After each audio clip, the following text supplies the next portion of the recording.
वृद्ध सेवा का कर्म। माथे का पसीना अपने दुपट्टे से पोंछती हुई नियति किचन से निकलकर आई और लिविंग रूम में रखे सोफे पर धम से बैठ गई। थकान से पूरा शरीर दर्द कर रहा था उसका।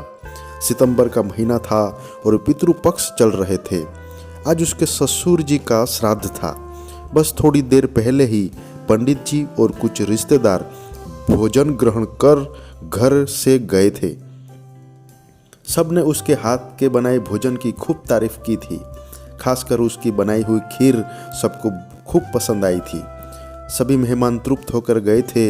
इस बात की संतुष्टि साफ झलक रही थी नियति के चेहरे पर।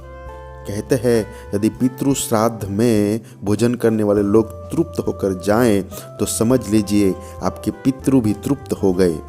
चलो जरा खीर चखी जाए, मैं भी तो देखूं कैसी बनी है खीर। जो सब इतनी तारीफ कर रहे थे। दुबदुबाते हुए नियति एक कटोरी में थोड़ी सी खीर लिए वापस लिविंग रूम में आ गई।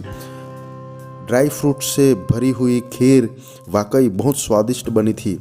वैसे नियति को मीठा ज़्यादा पसंद नहीं था। पति और बच्चे भी मीठे से ज़्यादा चटपटे व्यंजन पसंद करते थे, तो खीर घर में कभी कभार ही बनती थी। पर एक व्यक्ति थे घर में जो खीर के दीवाने थे। वो थे नियति के ससुर स्वर्गीय मणिशंकर जी। वे अक्सर अपनी पत्नी उमा से खीर बनाने को कहा करते और उमा जी भी खूब प्रेम से उनके लिए खीर बनाया करती। किंतु उमा जी के स्वर्गवास के बाद सब बदल गया। एक बार मणिशंकर जी ने नियति से कहा, बहू थोड़ी खीर बना दे, आज बहुत जी कर रहा है खीर खाने को। इतना सुनते ही नियति उन पर बरस पड़ी।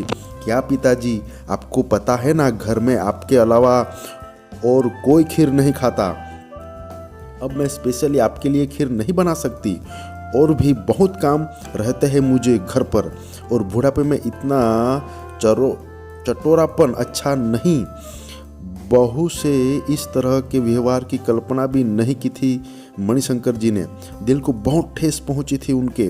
उस दिन वे अपनी स्वर्गवासी पत्नी को याद कर खूब रोए। बस उस दिन से उन्होंने नियति से कुछ भी खाना बंद कर दिया। कभी कभी बहुत इच्छा होती उन्हें खीर खाने की, पर बहू के डर से उन्होंने अपनी इस इच्छा को भी दबा दिया।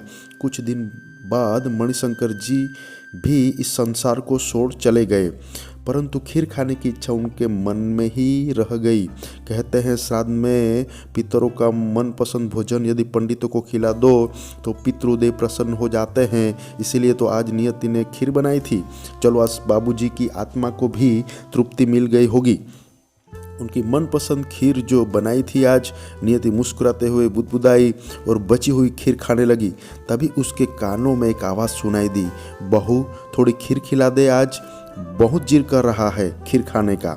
एक बार, दो बार, कई बार ये आवाज़ नियति के कानों में गूंजने लगी। ये उसकी ससुर जी की आवाज़ थी। नियति थर थर काँपने लगी। उसने सुना था कि पितृपक्ष में पितृ धरती पर विचरण करते हैं। डर के मारे नियति के हाथ से खीर की कटोरी छटक कर जमीन पर गिर गई। उसने दोनों हाथ अपने कानों पर रख दिए। उसे अपने ससुर जी से किया हुआ व्यवहार याद आ गया। अनायास ही उसकी आंखों से पश्चाताप की अश्रुधारा फूट पड़ी। अब कमरे में एक अजीब सी शांति थी। सब कुछ एकदम शांत। अशांत था तो बस नियति का मन। वो अब ये जान गई थी कि जो तृप्ति आप एक मनुष्य को उसके जीते जी दे सकते हैं, वो तृप्ति आप उसके मरणोपरांत हजारों दान पुण्य का पूजा पाठ से कभी नहीं दे सकते। इसलिए बुजुर्गों की जीवित सेवा मरणोपरांत श्राद्ध कर्म से बहुत बेहतर है। क्या समझे आप अपने बुजुर्गों की सेवा कीजिए। धन्यवाद।